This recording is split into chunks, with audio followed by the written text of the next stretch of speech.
अस्सलाम वालेकुम स्टूडेंट्स। देखिए जी, आज हमारे पास लेक्चर नंबर ये 5 है। ठीक है, हमने उससे पहले जो लेक्चर थे, ठीक है, चैप्टर नंबर हम 16 पढ़ रहे हैं। इससे पहले मैंने आपको बताया था, आपके पास है हाइड्रोकार्बन्स के मतलब उसकी बताया था, डेफिनेशन भी बताई थी और नंबरिंग भी बताई थी, जिसमें methane, ethane, propane, butane, pentane, hexane, heptane, octane, nonane, decane, ये गिनती बताई थी। ठीक है, अब इसके बाद हम चैप्टर नंबर जो 16 है उसको बकायदा स्टार्ट करेंगे। ठीक है, इसमें आपके पास दो तरह से सवाल आता है पेपर के अंदर, define hydrocarbons and types of hydrocarbons.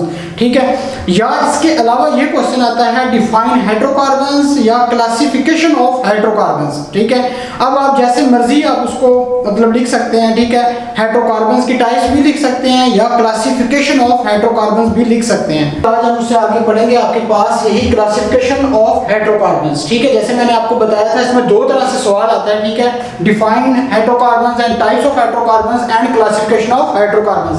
अब आपके पास देखिए लिखा हुआ है क्लासिफिकेशन ऑफ हाइड्रोकार्बन्स भी कह सकते हैं या टाइप्स ऑफ हाइड्रोकार्बन्स। अब मैं आपको बताता हूं ये किस तरीके से क्वेश्चन आएगा। अब सबसे पहले नंबर 1 आपके पास है हाइड्रोकार्बन्स। हाइड्रोकार्बन्स, अब देखिए सबसे पहले आपको ये पता होना चाहिए कि हाइड्रोकार्बन्स होता क्या है। हाइड्रोकार्बन्स का मतलब होता है the study of carbon and hydrogen and their derivative, यानी कार्बन को और हाइड्रोजन और उनके डेरिवेटिव जो है इनको स्टडी करने का जो अमल है उसे हम बोलते हैं हाइड्रोकार्बन्स। यहां मैं ब्रैकेट में लिख भी देता हूं, carbon plus hydrogen, carbon plus hydrogen और उसके डेरिवेटिव जो है उनको स्टडी करने का जो अमल है उन्हें हम कहेंगे हाइड्रोकार्बन्स। अब याद रखें, हाइड्रोकार्बन्स की आपके पास दो टाइप्स होती हैं। नंबर 1 आपके पास होता है ओपन चेन, ये आपके पास आ जाता है ओपन चेन, और नंबर 2 आपके पास हाइड्रोकार्बन की जो दूसरी बड़ी मेन टाइप है वो आपके पास होता है क्लोज चेन। देखें हाइड्रोकार्बन्स की कितनी टाइप्स हैं, दो टाइप्स हैं। नंबर 1 ओपन चेन और नंबर 2 आपके पास है क्लोज चेन। ठीक है, अब आपके पास जो ओपन चेन है इसकी भी आगे मजीद फर्दर दो टाइप्स होती हैं। अब आपके पास ये जो दो टाइप्स हैं वो आपके पास कौन कौन सी होती है। नंबर 1 आपके पास होता है सैचुरेटेड और नंबर 2 आपके पास होता है अनसैचुरेटेड। सैचुरेटेड हाइड्रोकार्बन्स, देखें नंबर 1 ओपन चेन की दो टाइप है, एक है सैचुरेटेड हाइड्रोकार्बन्स और दूसरा आपके पास होता है अनसैचुरेटेड हाइड्रोकार्बन्स। हाइड्रोकार्बन्स, ठीक हो गया। अब देखें नंबर 1 आपके पास ओपन चेन में कितनी टाइप्स हैं, दो टाइप्स हैं, एक है आपके पास सैचुरेटेड हाइड्रोकार्बन्स और एक है अनसैचुरेटेड। अब सैचुरेटेड हाइड्रोकार्बन्स के अंदर क्या चीज आती है, याद रखें इसमें आपके पास आता है अल्केन। ये सबसे बड़ी निशानी होती है सैचुरेटेड हाइड्रोकार्बन्स की, इसमें आपके पास क्या आएगा, अल्केन। अब अल्केन के अंदर भी एक बात याद रखें, आपके पास कुछ चीजें मैं यहां लिखने लगा हूं, इसके अंदर एग्जांपल आपके पास आती है CH4 मीथेन। ठीक है, और नंबर 2 आपके पास इसका इंडस्ट्रियल अगर नाम देखा जाए तो आपके पास होता है पैराफिन। ठीक है, और नंबर 3 आपके पास अगर इसमें आपके पास और एग्जांपल देखें तो इसमें हाइब्रिडाइजेशन कौन सी होती है, sp3। ठीक है, ये सारी चीजें होती हैं अल्केन के अंदर। और एक आखिरी नंबर 4 पे आपके पास आ जाता है कि इसमें कार्बन कार्बन के दरमियान हमेशा सिंगल बॉन्ड होगा। सैचुरेटेड हाइड्रोकार्बन्स में अल्केन आएगा, अल्केन के अंदर पहले नंबर पे आ जाती है इसकी जो एग्जांपल के तौर पर हमने जो लिखी है वो आपके पास है CH4 और दूसरा इसका इंडस्ट्रियल नेम होता है पैराफिन। और इसमें हाइब्रिडाइजेशन के पॉइंट से देखा जाए तो sp3 हाइब्रिडाइजेशन, कार्बन कार्बन के दरमियान सिंगल बॉन्ड। अब उसके बाद जो अनसैचुरेटेड है उसके अंदर भी दो चीजें आती हैं आपके पास, एक आपके पास होगा अल्कीन और एक होगा अल्काइन। नंबर 1 आपके पास अल्कीन है और नंबर 2 अनसैचुरेटेड हाइड्रोकार्बन में आपके पास आता है अल्काइन। अब अच्छी एक बात याद रखें, आपके पास अल्कीन में नंबर 1 आपके पास अगर देखा जाए तो आपके पास इसमें आपके पास कार्बन कार्बन के दरमियान हमेशा से डबल बॉन्ड। ठीक है, और यहाँ पे आपके पास कार्बन कार्बन के दरमियान हमेशा ट्रिपल बॉन्ड। और इसका इंडस्ट्रियल जो नेम अगर देखा जाए तो आपके पास होता है ओलिफिन।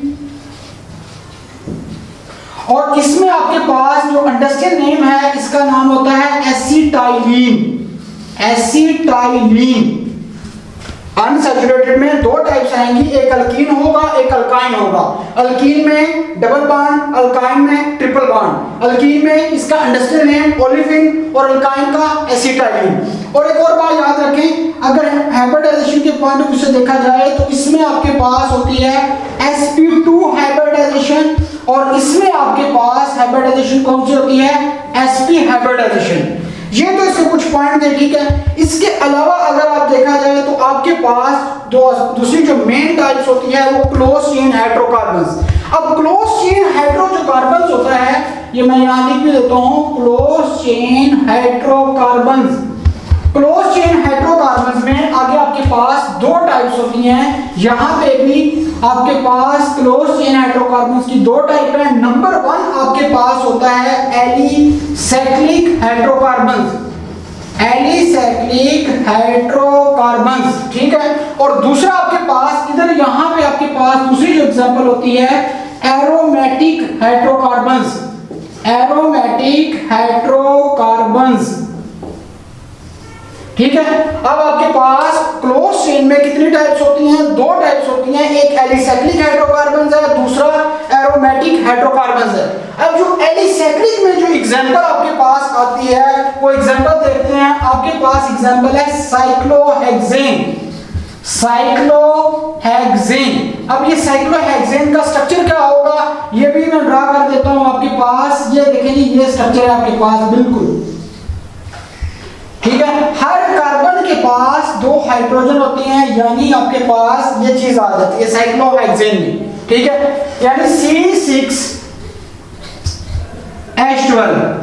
देखिए यहाँ पे 6 कार्बन है तो आपके पास हर कार्बन के पास दो हाइड्रोजन होंगे। ये इस तरीके से भी लिख सकते हैं। ये आपके पास एलिसाइक्लिक हाइड्रोकार्बन में एग्जांपल आती है साइक्लोहेक्सेन, और साइक्लोहेक्सेन का ये स्ट्रक्चर है।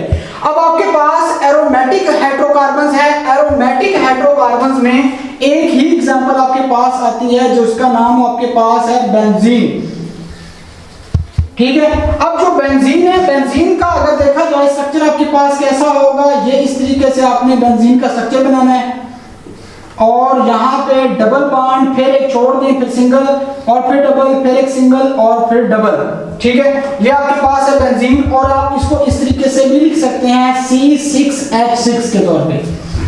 तो बच्चे ये आपके पास थी कि मैंने पहले बताया आपके पास क्लासिफिकेशन ऑफ हाइड्रोकार्बन्स के अंदर कि आपके पास ये सवाल दो तरह से आ सकता है।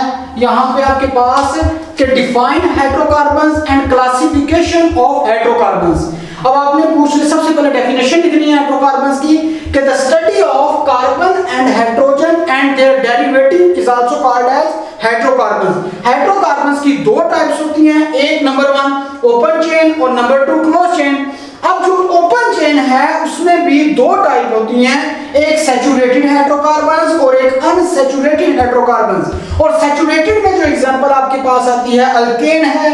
अल्केन के अंदर आपके पास कार्बन कार्बन के अंदर सिंगल बॉन्ड होता है, इसमें एग्जांपल लिख दिया CH4, इसमें पैराफिन है, ठीक है। इसका इंडस्ट्रियल नेम sp3 हाइब्रिडाइजेशन है। और क्लोज आपके पास जो अनसैचुरेटेड हाइड्रोकार्बन्स है उसमें भी दो चीजें होती हैं, एक अल्कीन है और एक अल्काइन है। अब अल्कीन की अगर पॉइंट ऑफ व्यू से बात की जाए तो इसमें डबल बॉन्ड है और इसमें आपके पास कौन सा बॉन्ड है, ट्रिपल बॉन्ड है, ठीक है।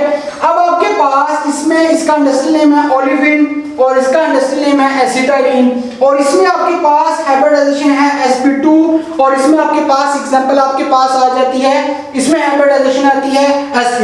अब इसके बाद इसकी एग्जांपल अगर लिखना चाहे वो भी लिख सकते हैं। नंबर 4 पे इसमें एग्जांपल आ जाती है C2H4 और इसमें भी अगर एग्जांपल लिखना चाहते हैं तो लिख लें। यहां एग्जांपल आएगी C2H2। यहाँ पे आपके पास एग्जांपल क्या थी, CH4 थी। यहाँ पे भी एग्जांपल लिखना चाहें तो लिख सकते हैं C2H4 और यहाँ पे दूसरी एग्जांपल आएगी C2H2। तो ये तो और क्लोज चेन है। क्लोज चेन के आगे दो टाइप्स होती हैं वो मैं पहले बता चुका हूँ, एक एलिसाइक्लिक हाइड्रोकार्बन्स और दूसरा एरोमेटिक हाइड्रोकार्बन। एलिसाइक्लिक में जो एग्जांपल है वो साइक्लोहेक्सेन है और एरोमेटिक में जो आपके पास एग्जांपल आती है वो आपके पास बेंजीन है। और बेंजीन का आप देख सकते हैं आपके पास दोनों के दोनों स्ट्रक्चर है। तो ये था आपका चैप्टर नंबर 16 का, ठीक है, लेक्चर नंबर 5, ठीक है, जिसके अंदर हमने आज पढ़ा है टाइप्स ऑफ हाइड्रोकार्बन्स या क्लासिफिकेशन ऑफ हाइड्रोकार्बन्स। इसी तरीके से ये सवाल आता है, ठीक है। इसके बाद अगला जो लेक्चर है जिसके अंदर हम चैप्टर नंबर 16 का लेक्चर नंबर 6 पढ़ेंगे और उसमें हम ये स्टडी करेंगे कि what is the difference between saturated and unsaturated hydrocarbons में क्या फर्क होता है, यानी सैचुरेटेड और अनसैचुरेटेड हाइड्रोकार्बन्स में क्या फर्क होता है। नेक्स्ट लेक्चर के अंदर हम ये पढ़ेंगे। लास्ट में हमारे पेज को लाइक और सब्सक्राइब करना मत भूलिएगा। बहुत शुक्रिया, थैंक यू वेरी मच।